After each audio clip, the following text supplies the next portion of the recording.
ایک نوجوان نے سوال پوچھا، مفتی صاحب کیا جوئے کے میچ میں ہم کھیل سکتے ہیں؟ تو بات یہ ہے کہ کرکٹ کے میچ کھیلے جا رہے ہیں اور جوئے کھیلے جا رہے ہیں، اس میں دونوں طرف سے پیسے لگ رہے ہیں، تو اس نوجوان کا سوال یہ تھا کہ کیا ہم اس میں شرکت کر سکتے ہیں؟ تو جواب اس کا یہ ہے کہ آپ اس طرح کے میچ میں شرکت نہیں کر سکتے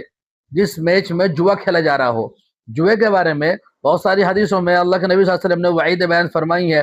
بڑے سخت وعیدیں ہیں، بہت ہی سخت وعیدیں ہیں۔ اس میں ایک بہت چھوٹی سی بات آپ کے سامنے پیش کر رہا ہوں کہ اللہ کے نبی نے فرمایا اگر کوئی تمہیں جوئے کی دعوت دے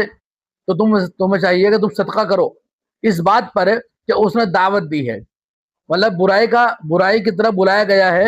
اسی بنا پر صدقے کا حکم دیا گیا ہے کہ صدقہ کرو اس بات کے لیے کہ یہ کیا ہو گیا اور یہ دعوت برائی کی میری طرف کیوں آ گئی۔ اتنا بڑا گناہ اور اتنی زیادہ احتیاط اللہ کے نبی صلی اللہ علیہ وسلم نے اس سلسلے میں بیان فرمائی ہے۔ آج کل کرکٹ میچ کے نام پر جگہ جگہ جوئے کھیلے جا رہے ہیں،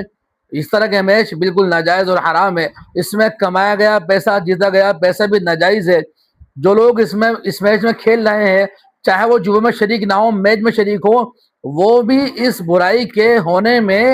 اور اس برائی کے پھیلنے میں برابر کے شریک ہے، مددگار ہے، معاون ہے۔ انہیں اس طرح کے میچوں میں کھیلنا بند کر دینا چاہیے اگر وہ چاہتے ہیں کہ جوئے کے نعوذت سے اللہ تعالیٰ انہیں بچا لے۔